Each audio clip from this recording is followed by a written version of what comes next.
Good morning बच्चों। कैसे हैं आप सब लोग? होप सो सब बढ़िया होगा। तो मेरे बच्चों, my self Sudhir sir, I am from deep institute. बच्चों, स्टैटिस्टिक्स ऑनर्स सैम 3 का कोचिंग हम लोग स्टार्ट करने जा रहे हैं। तो मेरा जो पेपर है वो है मैथमेटिकल एनालिसिस। हम लोग इसको रियल एनालिसिस भी कहते हैं, राइट। तो मैं आपको 2 डेमो अपने लेक्चर रिकॉर्ड करके आपको दे रहा हूं। उसके बाद मेरी लाइव या ऑफलाइन क्लासेस चलेंगी। अगर आपको डेमोज अच्छे लगते हैं तो आप कंटिन्यू कर सकते हैं, राइट। तो आज मैं आपको पहली यूनिट का डेमो देने जा रहा हूं, which is real number system. Next जो डेमो होगा मेरा वो सीक्वेंस पर बेस्ड होगा। तो बहुत सारे कॉलेजेस रियल नंबर से स्टार्ट कर रहे हैं अपना टीचिंग, और कुछ कॉलेज हैं ऐसे जो डायरेक्टली सीक्वेंस से स्टार्ट कर रहे हैं मेरे बच्चों। तो मैं 2 डेमो आपको दूंगा। आप उन 2 डेमो के बेसिस पे डिसीजन ले सकते हैं कि सुधीर सर आपको पढ़ाएंगे या सुधीर सर आपको नहीं पढ़ाएंगे। तो चलिए जी, विदाउट वेस्टिंग ऑफ टाइम मैं स्टार्ट करता हूं मेरे बच्चों। तो सिलेबस आपके पास पहुंच गया होगा। अगर आप हमारे ग्रुप में जुड़े हैं तो सिलेबस और नोट्स दोनों ही मैं आप लोगों को दे चुका हूं। तो बिल्कुल भी सिलेबस डिस्कस करके मैं टाइम वेस्ट नहीं करना चाहता। तो जो रियल नंबर सिस्टम है आपका, उसके बारे में हम कुछ बात करेंगे।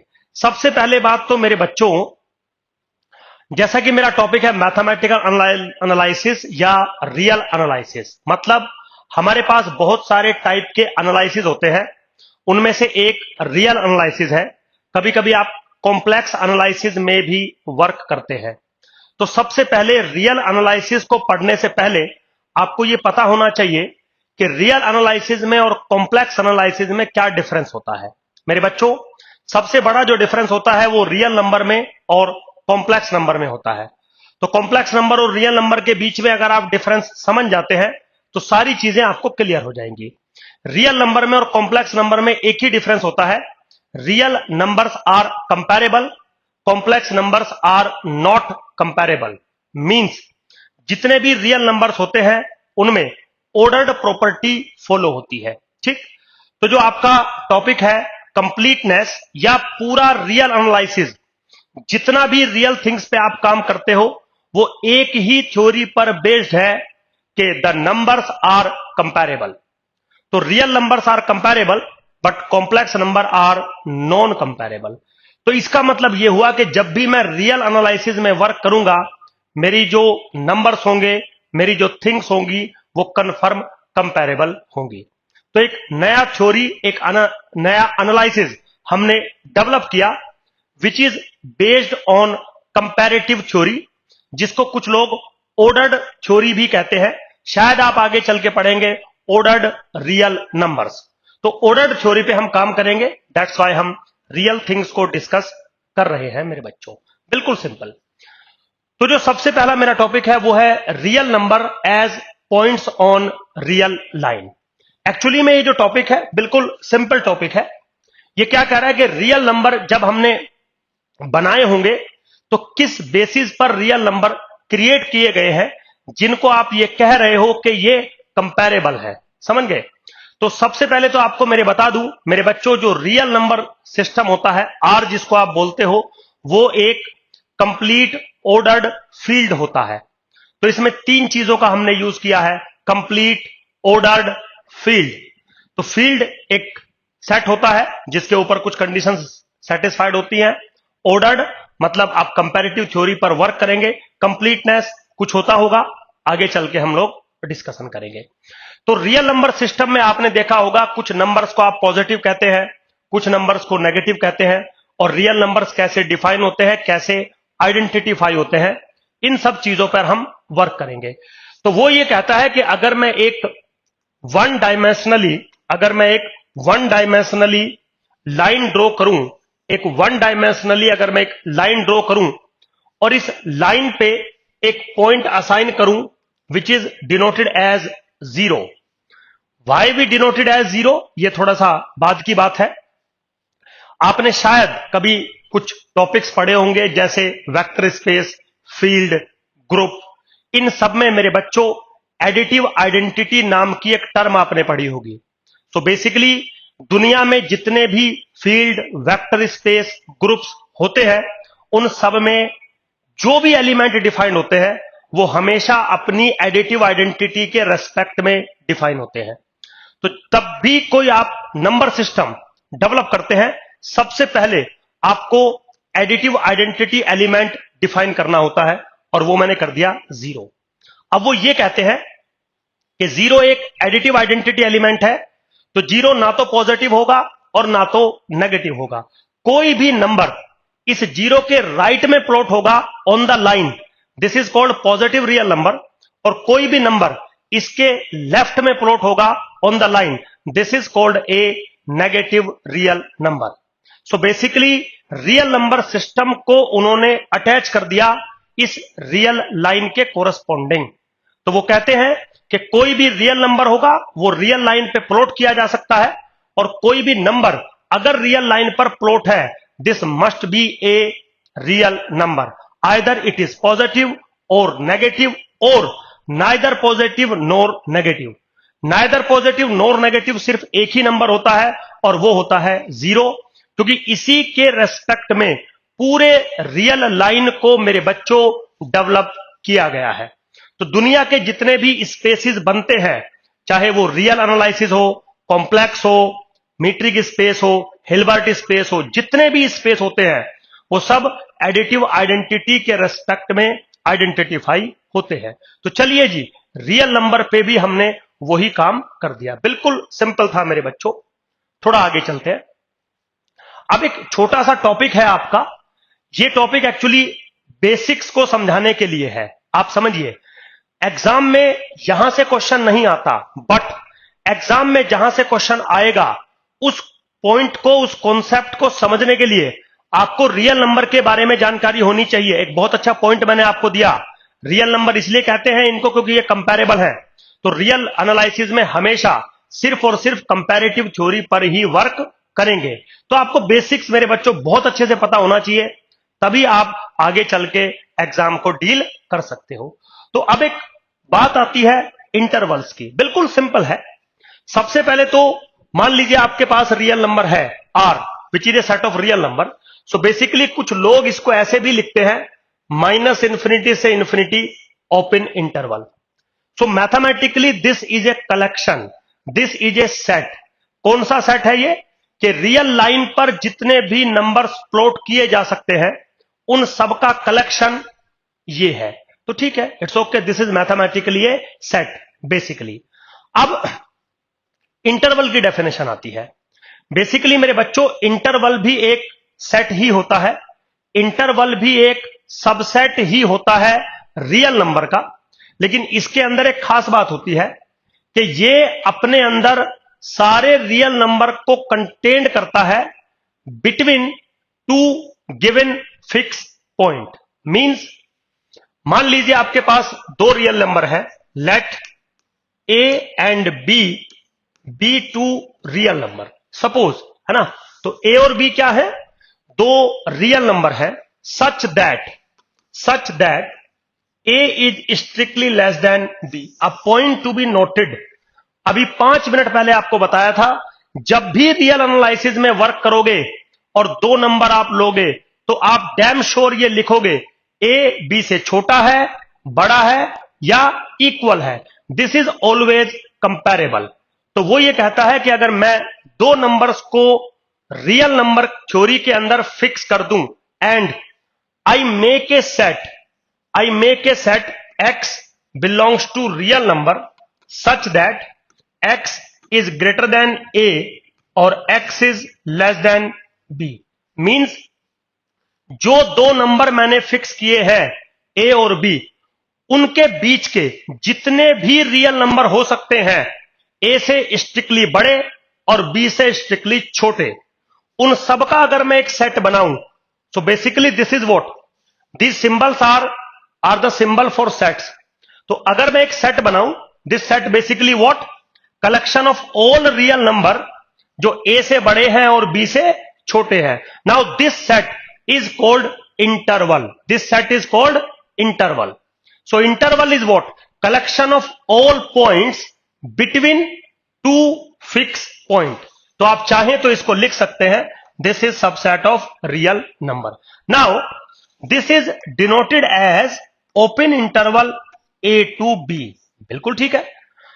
अब कोई बच्चा पूछेगा, सुधीर सर ए से बड़े और बी से छोटे सबको आपने कलेक्ट कर लिया, लेकिन आपने ए और बी के बारे में हमें कुछ नहीं बताया। मेरे बच्चों, ए और बी इंक्लूड हो भी सकते हैं और नहीं भी हो सकते। ऐसा भी हो सकता है कि एक ए इंक्लूड कर लिया, बी इंक्लूड नहीं किया, बी इंक्लूड कर लिया, ए इंक्लूड नहीं किया। तो यहां पे जो टॉपिक बन के आता है वो आता है टाइप ऑफ इंटरवल्स। तो इंटरवल्स का डेफिनेशन होता है कि इंटरवल वो कलेक्शन ऑफ रियल नंबर होता है बिटवीन टू फिक्स पॉइंट। तो दो पॉइंट के बीच में जितने भी रियल नंबर होते हैं उन सबको आपको कलेक्ट करना है। वो जो दो पॉइंट है आप उनको कलेक्ट कर भी सकते हो और आप उनको कलेक्ट नहीं भी कर सकते। तो जैसा कि मैंने यहां किया, मैंने ए और बी को कलेक्ट नहीं किया तो हमने इसको नाम दे दिया ओपन इंटरवल। अब अगर यहीं पे मैं ऐसा कर देता, कैसा, I collect x belongs to real number such that x lies between a to b, अगर मैं कर देता, so this is denoted as close interval a to b. इसका मतलब यह है कि ए और बी के बीच में जितने भी एलिमेंट्स हैं वो तो सब इसके अंदर हैं ही, ए और बी भी हमने इंक्लूड कर दिए। So this format is called close interval.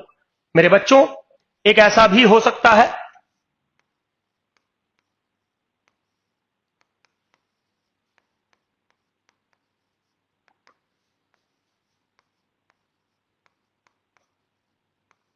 Right.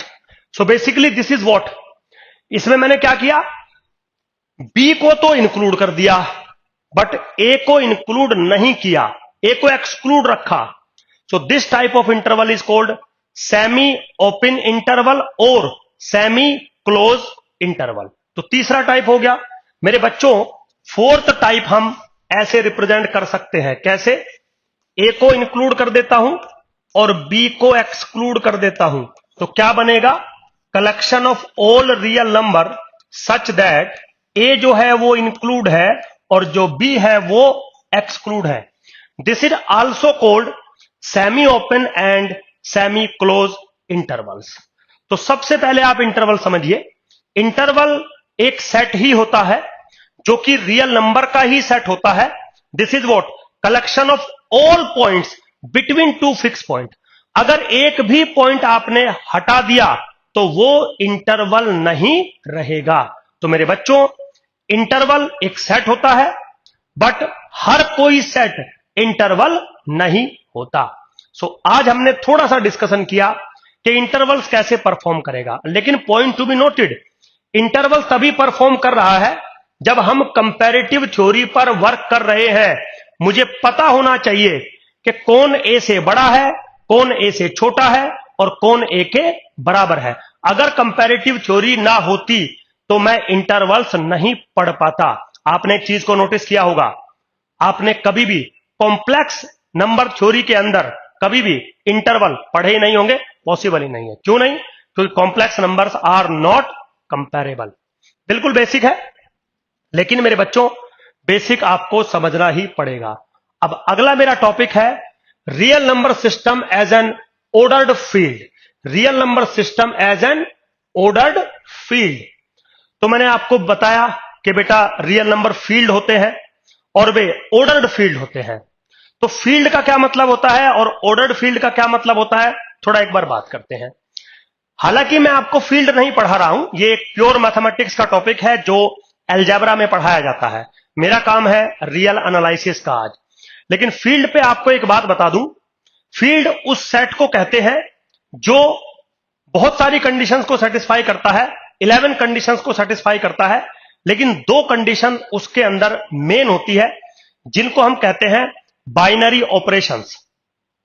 Binary operations means वो दो कंडीशंस होती हैं। नंबर वन, एक तो कोई भी दो एलिमेंट अगर मैं उस सेट में से लेता हूं, उन दोनों का एडिशन उसी सेट के अंदर बिलोंग करना चाहिए। दूसरा, अगर मैं कोई भी दो नंबर, दो एलिमेंट सेट में से लेता हूं, उन दोनों का मल्टीप्लीकेशन उसी सेट के अंदर बिलोंग करना चाहिए। ये जो दो प्रॉपर्टी होती है, इसको हम बोलते हैं बाइनरी ऑपरेशंस या बाइनरी कंपोजिशंस। मींस दो एलिमेंट अगर मैं रियल नंबर लूं तो दोनों का एडिशन रियल ही बनेगा, दो रियल नंबर लूं दोनों का मल्टीप्लीकेशन रियल नंबर ही बनेगा। सो दैट्स वाई जो रियल नंबर है वो फील्ड की सारी कंडीशन को सेटिस्फाई करता है। और अभी मैंने 5 मिनट पहले आपको बताया कि रियल नंबर्स कंपैरेबल होते हैं तो मैं उनको ऑर्डर्ड में अरेंज कर सकता हूं। That's why real number system as an ordered field. तो अब अगर ऑर्डर्ड फील्ड आपके पास कोई होता है, जैसे रियल नंबर है, ऐसे और बहुत सारे होते हैं मेरे बच्चों जो ऑर्डर्ड फील्ड होते हैं। तो ऑर्डर्ड फील्ड कुछ कंडीशंस को सेटिस्फाई करता है। Number 1, for all A B belongs to real number. दुनिया के कोई भी दो रियल नंबर हैं, then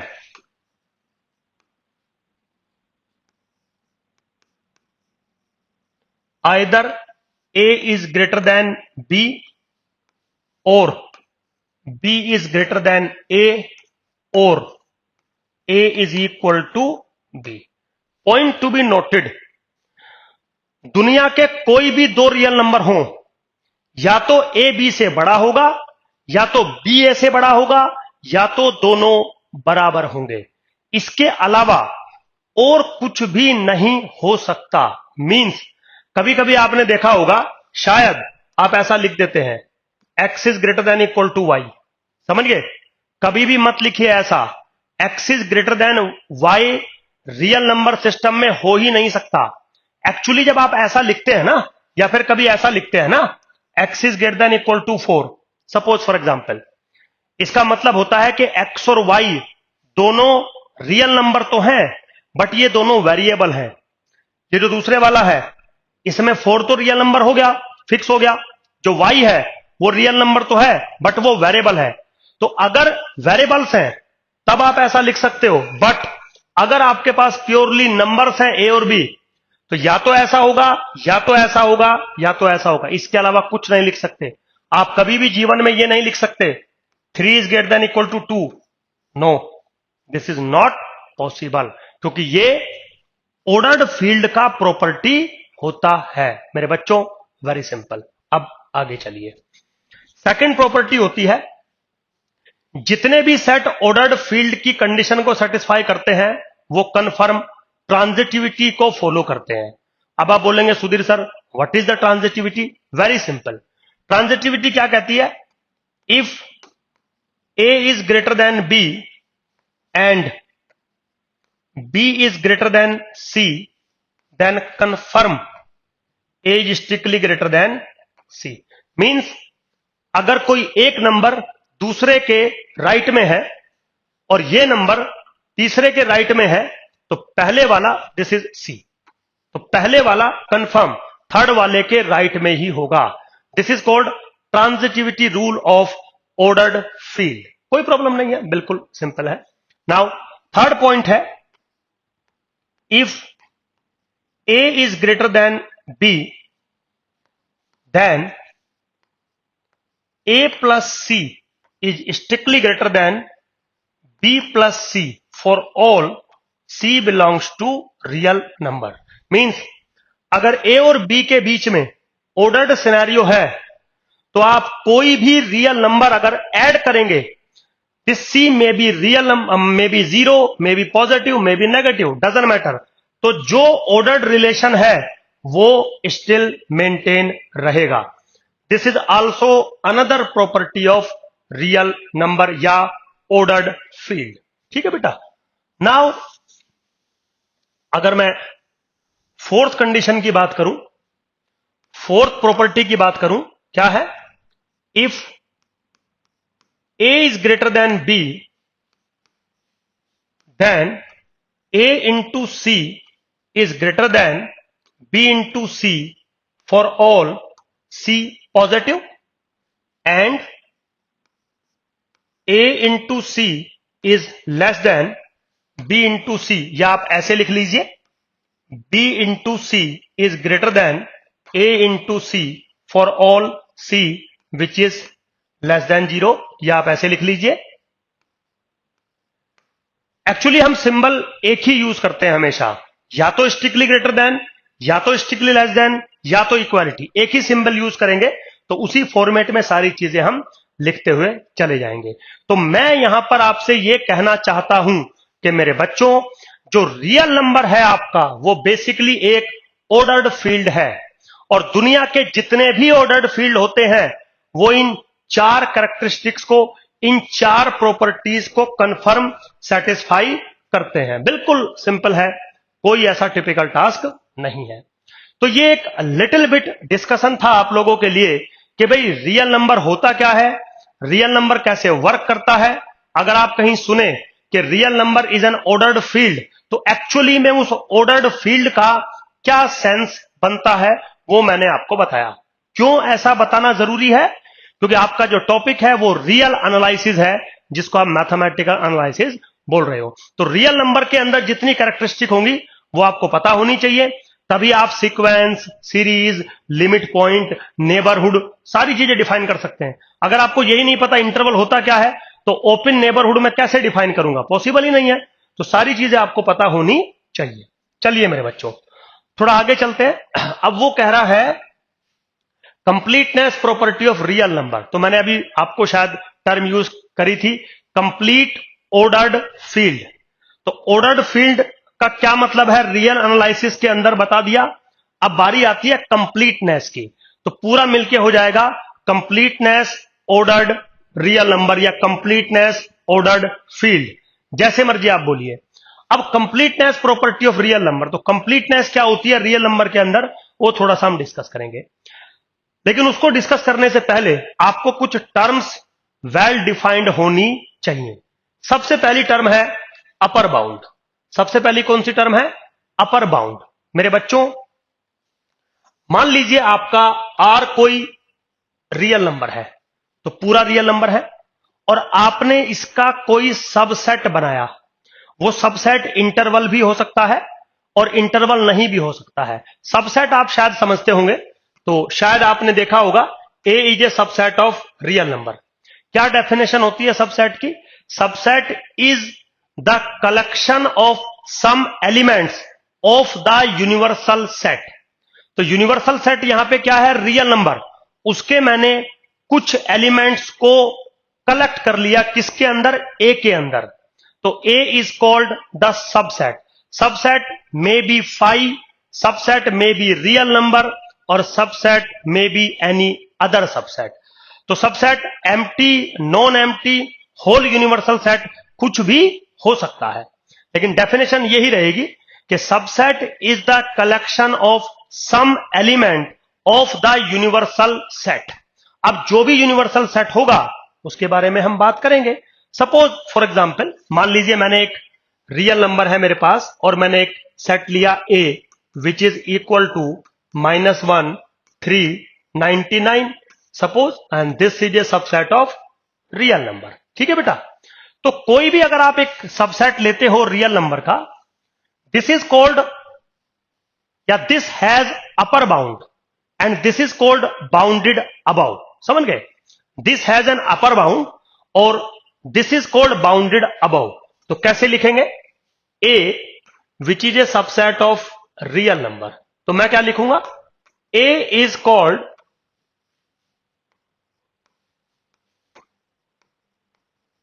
bounded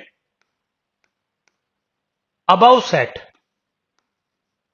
if there exists some real number k1 such that x is less than equal to k1 for all x belongs to real number। ठीक है? तो ए set जो कि सबसेट है रियल नंबर का, this is called bounded above. Bounded above मतलब ऊपर से बाउंड होगा। If there exist some real number k1, if there exist, इसको हम बोलते हैं एग्जिस्टेंशियल क्वांटिफायर। ठीक है? तो दो यूनिवर्सल, दो क्वांटिफायर मेरे पास होते हैं। एक एग्जिस्टेंशियल क्वांटिफायर होता है ये, और एक होता है फॉर ऑल, यूनिवर्सल क्वांटिफायर होता है। तो इस एक्सिस्टेंशियल क्वांटिफायर का मतलब है कि कम से कम एक रियल नंबर K1 मुझे ऐसा मिलना चाहिए जो इस कंडीशन को सेटिस्फाई करे। ये कंडीशन क्या है? ये कंडीशन ये है कि सेट का कोई भी element for all x belongs to R, set का कोई भी एलिमेंट K1 से बड़ा नहीं होना चाहिए, या तो K1 से छोटा होगा और या तो K1 के इक्वल हो सकता है। समझ गए? K1 से बड़ा नहीं होना चाहिए। Then A set is called bounded above set and K1 is called upper bound.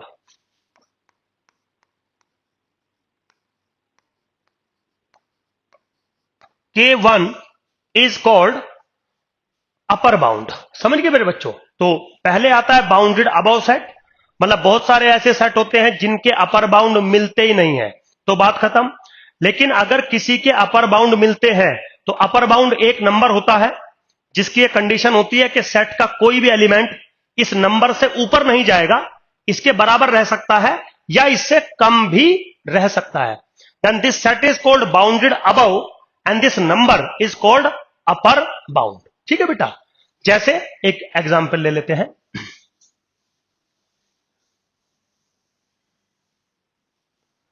मान लीजिए आपके पास कोई सेट है A, suppose this is equal to 1 2 3 4 7 92, suppose for example. ठीक है बेटा? तो क्या मैं ये कह दूं कि x is less than equal to 92 for all x belongs to real number? Yes, x is less than equal to 92, confirm आप कह सकते हैं। अच्छा, क्या मैं ये कह सकता हूं कि x is less than equal to 93 for all x belongs to real number? Answer अभी भी है यस। अब कोई बच्चा बोलेगा सुधीर सर सेट में 93 तो है ही नहीं, तो मैंने तो ये कभी बोला ही नहीं आपको कि अपर बाउंड सेट में होना चाहिए। मैंने तो सिंपली इतना बोला है कि सेट का कोई भी एलिमेंट अपर बाउंड से बड़ा नहीं होना चाहिए, या तो छोटा होगा या तो इक्वल होगा। तो यहां पे इक्वल हो पा रहा है, यहां पे सारे के सारे छोटे हैं, तो 92 भी इसका अपर बाउंड है और 93 भी इसका अपर बाउंड है। मेरे बच्चों, एक बात आपको बता दूं, अगर एक बार आपको अपर बाउंड मिल गया तो इससे बड़े जितने भी नंबर होंगे वो सब इसके अपर बाउंड होते हैं। 94 भी इसका अपर बाउंड बनेगा, 95 भी इसका अपर बाउंड बनेगा, अप टू सो ऑन। हां, 92 से छोटा इसका अपर बाउंड नहीं बनेगा। इसका मतलब आप मेरे से ये पूछ सकते हैं कि सुधीर सर चलो एक बार अपर बाउंड मिल गया तो उससे बड़े जितने भी नंबर होंगे सब अपर बाउंड होंगे, तो क्या सुधीर सर आप सबसे छोटा अपर बाउंड बता सकते हो? That is called least upper bound. मेरे बच्चों, yes, and this least upper bound is called supremum, is called supremum. So basically supremum क्या होता है? सबसे छोटा अपर बाउंड होता है। बट सबसे पहले अपर बाउंड मिलना चाहिए। अगर आपका सेट बाउंडेड अबव नहीं है तो अपर बाउंड मिलेगा ही नहीं, और अगर अपर बाउंड नहीं मिलेगा तो सबसे छोटा अपर बाउंड आपको कैसे मिलेगा? This is not possible. तो सुप्रीमम क्या बना? Least upper bound. मेरे बच्चों, कैसे रिप्रेजेंट करते हैं? कैसे रिप्रेजेंट करते हैं? मान लीजिए ए कोई सेट है which is subset of real number, तो रिप्रेजेंट करते हैं supremum of A. Now this is what? Least upper bound of A. ठीक है? तो इसके अंदर दो बातें होती हैं क्योंकि हम इसको लीस्ट अपर बाउंड कह रहे हैं।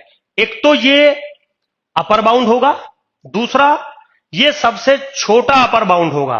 सबसे छोटे अपर बाउंड का मतलब है इससे छोटा अगर कोई आप नंबर लेंगे तो वो अपर बाउंड नहीं रहेगा। तो मेरे बच्चों, सुप्रीमम का डेफिनेशन अगर अब हम डिफाइन करें तो शायद ऐसे होगा। कैसे? समझाता हूं। A small A belongs to real number is a supremum of A, है ना? ए जो है वो सुप्रीमम है, या ए मत लो, चलो मैं इसको कुछ एल ले लेता हूं. L belongs to real number, is a supremum या is supremum of A if satisfy the following conditions. Satisfy the following conditions. Number 1, तो L को आपको अगर सुप्रीमम कहना है तो आप क्या कहना चाहते हैं कि L लीस्ट अपर बाउंड होना चाहिए. तो पहले तो ये अपर बाउंड होना चाहिए, उसके बाद ये सबसे छोटा अपर बाउंड होना चाहिए. तो ये L जो है वो सुप्रीमम तब बनेगा जब दो कंडीशन को सेटिस्फाई करेगा. Number 1, x is less than equal to L for all x belongs to A. ये तो हो गया अपर बाउंड वाली बात. और लीस्ट अपर वाली बाउंड का मतलब है for all epsilon is greater than 0 there exists some element in A such that y is greater than L minus epsilon. इसका मतलब है जो L है वो सबसे छोटा अपर बाउंड है, मींस उससे छोटा अगर आप कोई नंबर लेंगे तो सेट के अंदर कंफर्म एक एलिमेंट आपको ऐसा मिलेगा कम से कम जिसकी वैल्यू इससे बड़ी हो जाएगी, तभी तो ये सबसे छोटा अपर बाउंड हुआ ना. That's why this is called supremum. तो supremum is what? Least upper bound. बिल्कुल सिंपल. जैसे फॉर एग्जांपल देखिए, अभी मैंने एक सेट लिया था A which is equal to 1 2 3 92, suppose for example. तो 92 इसका अपर बाउंड है और 92 इसका सबसे छोटा अपर बाउंड है, क्योंकि 92 से छोटा कोई भी आप नंबर लेंगे, सपोज आपने नंबर लिया 91.5 सपोज फॉर एग्जांपल, तो क्या 91.5 अपर बाउंड है? नहीं. क्यों? क्योंकि उससे एक बड़ा एलिमेंट मेरे पास इन्वॉल्व है. That's why 92 is supremum. Supremum set के अंदर बिलोंग करता हो ऐसा जरूरी नहीं है. अगर सुप्रीमम सेट के अंदर बिलोंग करता है then this will called the maximum. शायद आपने नाम सुना होगा ना, मैक्सिमा, मिनिमा.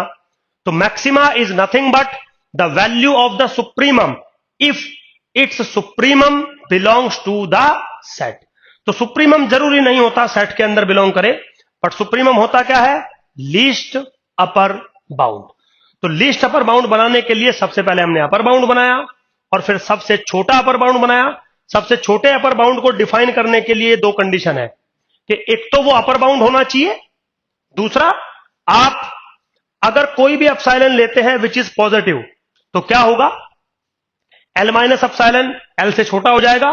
कंफर्म कोई एक नंबर आपको सेट के अंदर ऐसा मिल जाएगा जो इससे बड़ा होगा, क्योंकि अगर अभी भी ये लेस देन इक्वल टू होता तो फिर ये लीस्ट अपर बाउंड ये हो जाता, और मैं तो कह रहा हूं कि लीस्ट अपर बाउंड L है, तो कंफर्म फिर आपको ऐसा करना पड़ेगा मेरे बच्चों. Very simple. आगे चलते हैं. अब आता है लोअर बाउंड. तो जैसे आपने अपर बाउंड की बात करी है, सेम बिल्कुल लोअर बाउंड की बात करेंगे. तो मैं क्या बोलूंगा? कोई सेट है A which is a subset of real number is called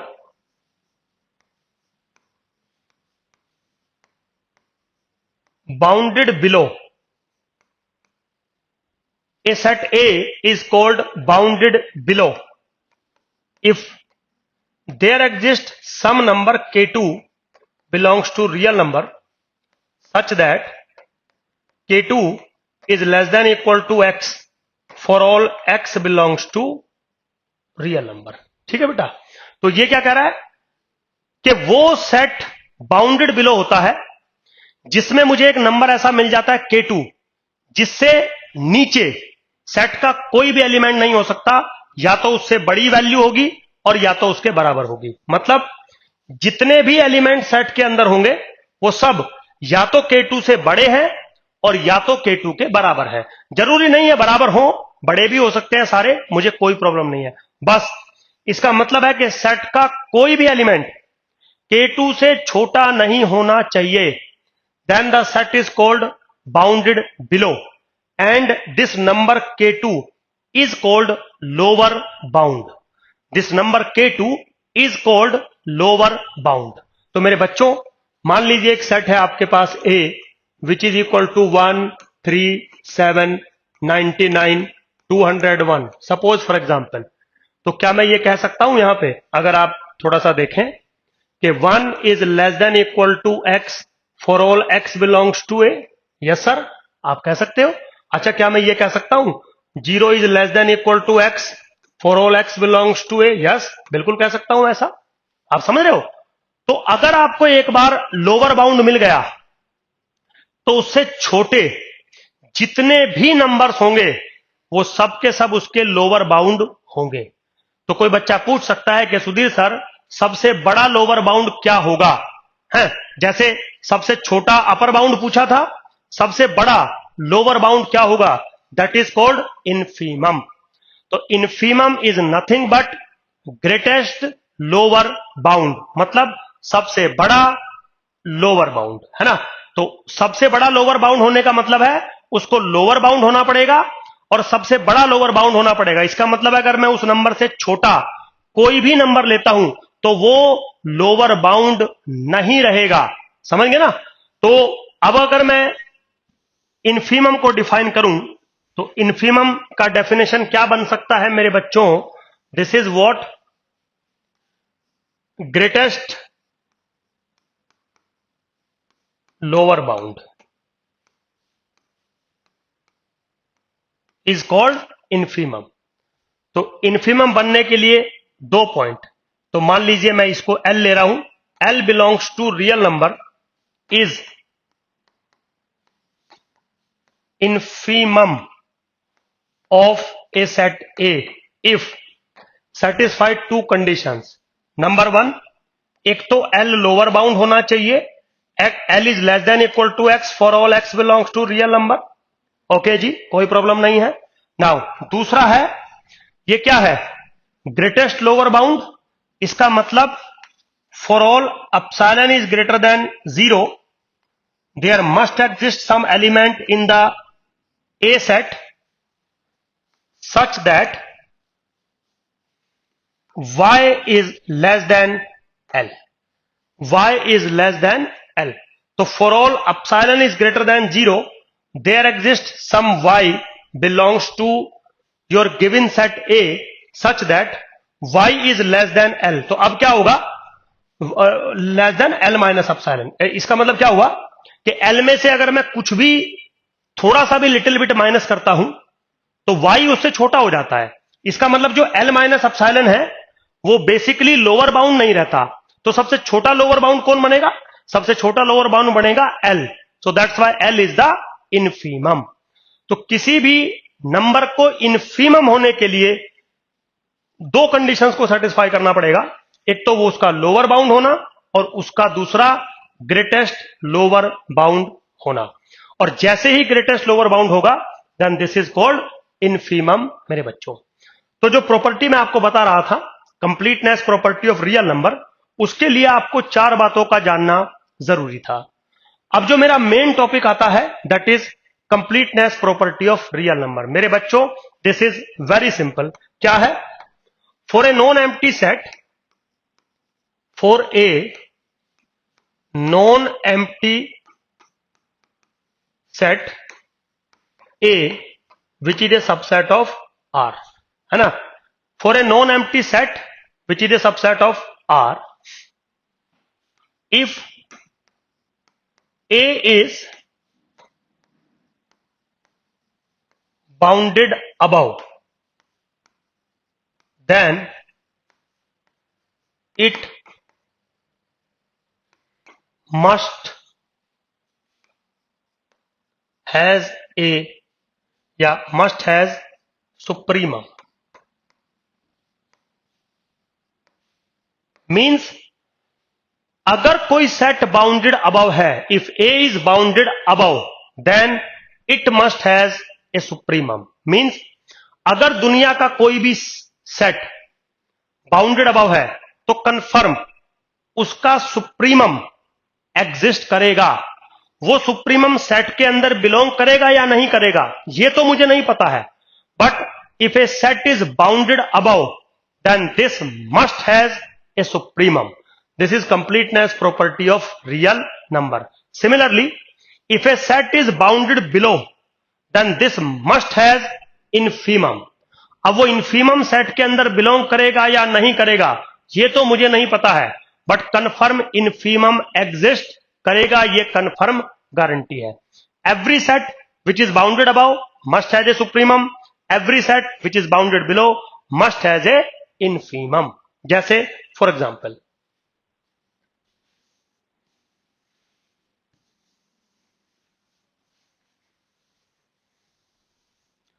मेरे बच्चों मान लीजिए मैं एक सेट ले रहा हूं ए आपके सामने, which is what 1 2 3 4, which is a subset of real number. ये सेट आपका बाउंडेड अबव है, 4 is the supremum, bounded below है, 1 इज द इनफीमम। अगर मैं एक सेट लेता सपोज -1 2 3 ओपन इंटरवल, समझ गए, तो कंफर्म सबसेट है रियल नंबर का, यस। बाउंडेड अबव है ये set by 3 and 3 is the supremum. Bounded below है ये सेट -1 से and -1 is the infimum. Be careful. तो कंप्लीटनेस प्रॉपर्टी कहती है कि दुनिया का कोई भी सबसेट अगर आप लेंगे वो बाउंडेड अबव है तो कंफर्म सुप्रीमम मिलेगा आपको। सुप्रीमम सेट में होगा या नहीं वो गारंटी नहीं है। देखिए ऊपर वाले में सुप्रीमम सेट के अंदर है, नीचे वाले में सुप्रीमम सेट के अंदर नहीं है। अगर मैं यहीं पे बात करता क्लोज इंटरवल -1 2 3 की, सपोज फॉर एग्जांपल, तो सेम सिचुएशन है, 3 सुप्रीमम है, -1 इनफीमम है, तो सुप्रीमम यहां पे बिलोंग कर रहा है, इनफीमम भी यहां पे बिलोंग कर रहा है। तो जो ये वाला केस है इसमें 3 मैक्सिमम हो जाएगा, -1 मिनिमम हो जाएगा। ऊपर वाले में ना तो मैक्सिमा एग्जिस्ट करता ना तो मिनिमा एग्जिस्ट करता। तो सुप्रीमम एग्जिस्ट करना is the completeness. Supremum set में बिलोंग है या नहीं इसकी कोई गारंटी मुझे नहीं है मेरे बच्चों, बिल्कुल वेरी सिंपल, कोई प्रॉब्लम नहीं है। सो this is the completeness property of real number. थोड़ा आगे चलते हैं। अब बारी आती है बाउंडेड सेट की। मेरे बच्चों रियल नंबर सिस्टम के अंदर कोई भी अगर सेट होता है तो मैंने उसके 2 बाउंड्स आपको बताए, bounded above, bounded below, upper bound, lower bound. तो अगर कोई set bounded above and bounded below both है, मतलब कोई सेट ऐसा है जिसका अपर बाउंड और लोअर बाउंड दोनों मिल रहा है, then this set is called bounded set. तो किसी भी सेट को बाउंडेड होने के लिए उसके दोनों बाउंड मिलना जरूरी है। तो हम ये कह सकते हैं डेफिनेशन में, A set which is a subset of real number is called bounded if there exist 2 numbers k1 k2 belongs to real number such that k1 is less than x is less than equal to k2 for all x belongs to a, then this a set is called bounded set। क्यों? Lower bound भी मिल गया, upper bound भी मिल गया, दोनों bound मिल गए, that set. आप ऐसा भी कह सकते हैं, आप ऐसा भी कह सकते हैं विच इज इक्वलेंट थिंग। क्या कैसे कह सकते हैं? A which is a subset of real number is called bounded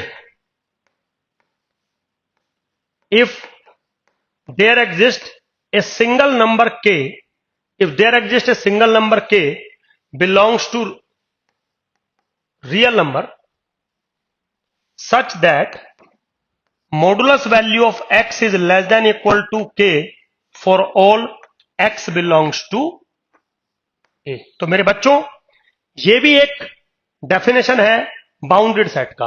आप इसको इस्तेमाल करिए, आप इसको इस्तेमाल करिए, जैसे मर्जी करिए, बोथ आर इक्वलेंट। तो किसी भी सेट को बाउंडेड होने के लिए उसके दोनों बाउंड एग्जिस्ट करना मैंडेटरी है, बाउंडेड अबव और बाउंडेड बिलो बोथ। अब लास्ट पॉइंट आता है, that is called unbounded set. Unbounded set मतलब जिसका कोई भी बाउंड ना मिले, ना तो लोअर बाउंड ना तो अपर बाउंड, या तो एक बाउंड मिले, लोअर बाउंड मिल गया अपर बाउंड नहीं मिला, अपर बाउंड मिल गया लोअर बाउंड नहीं मिला, मतलब दोनों बाउंड नहीं मिलने चाहिए। अगर दोनों मिल रहे हैं तो बाउंडेड हो जाएगा, बट अगर दोनों में से कोई एक नहीं मिल रहा है या दोनों नहीं मिल रहे तो this is called unbounded set. जैसे फॉर एग्जाम्पल एक सेट ले लेते हैं माइनस इन्फिनिटी से 1, this is bounded above but not bounded below. एक ले लेते हैं 0 to infinity, this is bounded below but not bounded above. एक सेट ले लेते हैं माइनस इन्फिनिटी से इन्फिनिटी, this is neither bounded below और nor bounded above, that's it.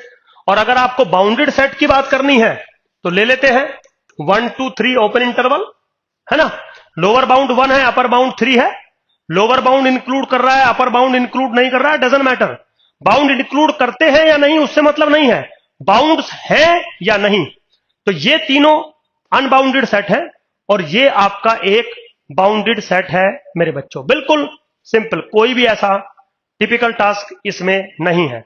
तो होप सो मेरे बच्चों रियल नंबर सिस्टम आपको समझ में आया होगा। अब मैं सेकंड डेमो आपको सीक्वेंस की कन्वर्जेंसी और सीक्वेंस के बारे में बताऊंगा, क्योंकि बहुत सारे टीचर रियल नंबर से शुरू कर रखे हैं और बहुत सारे टीचर आपके सीक्वेंस से शुरू कर रखे हैं। ठीक है, होप सो आपको समझ में आया होगा। Thank you very much.